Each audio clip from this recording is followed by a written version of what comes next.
Hi folks, HR Funk here with another midweek update. And this midweek update features a story with a happy ending. And the story involves my Springfield Armory M1A Supermatch rifle, which I have with me here today. And one thing I want to clarify at the beginning of this video is this is in fact a Supermatch Springfield Armory M1A.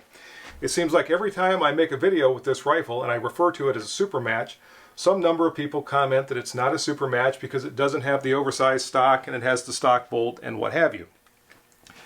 This is a super match rifle, but it's a super match rifle as they were built in the mid-1980s.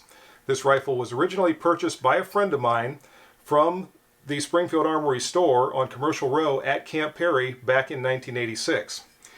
And for whatever reason, my friend never shot this rifle very much, and several years ago he offered to sell it to me for what I thought was a very reasonable price. Now these rifles new, if you've ever looked, have a suggested retail price somewhere north of $3,000 depending on exactly which version you get. So these are not inexpensive rifles. And one more thing about the stock, and since so many people feel that that's a point of contention when I mention this is a super match, this stock follows the lines of the original M14 rifle, which I prefer, right down to, and I'll try to get this where you can see it,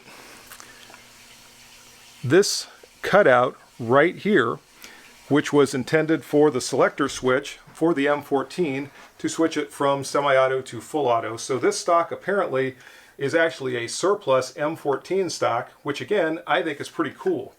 But as you can see, that notch is filled in by the bedding compound that was used when the action was bed to the stock.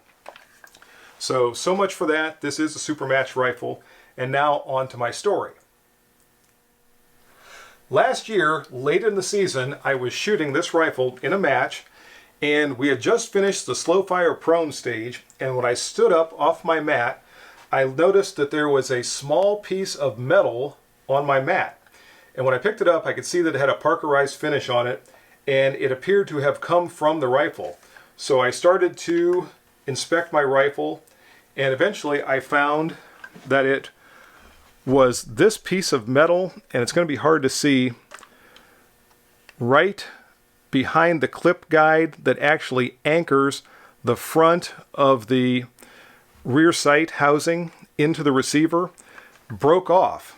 And I have no idea why. Apparently just the stress of firing the rifle caused it to fracture and break.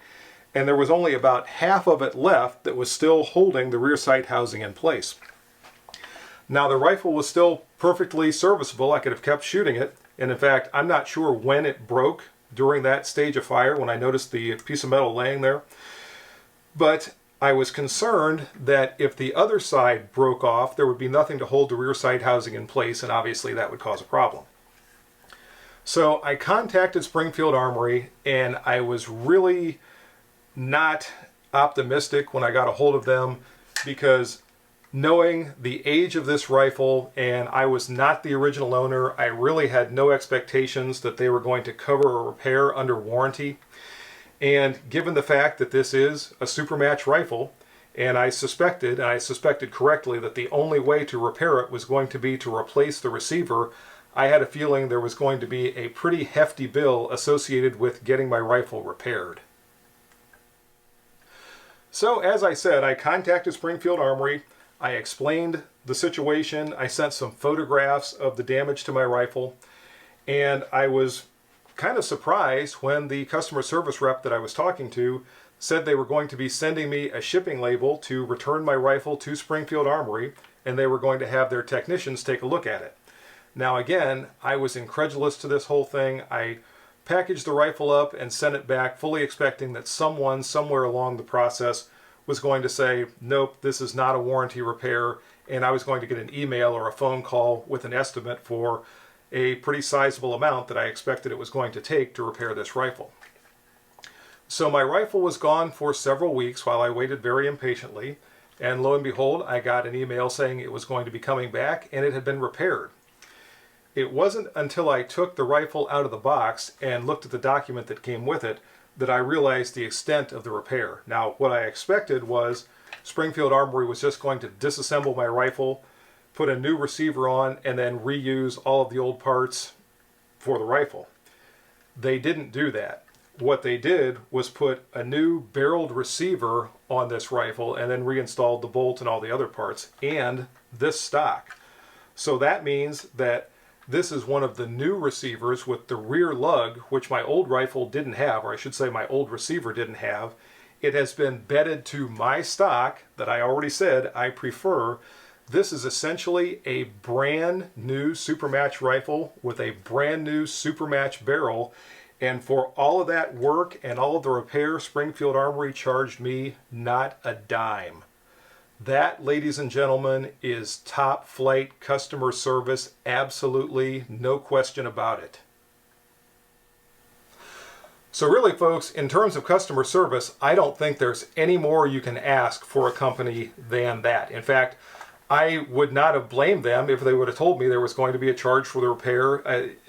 I am still just blown away by the fact that they conducted this entire repair, essentially sent me a brand new rifle, or at very least a brand new barreled receiver with a Supermatch barrel, and there was no charge attached to it whatsoever. Now, I realize that some of you have been upset with Springfield Armory in recent years because some of the political decisions that were made, and I understand your feelings, but I have to tell you, with this kind of customer service, Springfield Armory has earned a customer for life in me. You may remember I already purchased another M1A rifle, and I really can't wait to get my hands on one of their Hellcat pistols and try that out. So that is the midweek update for today, and I told you it had a happy ending.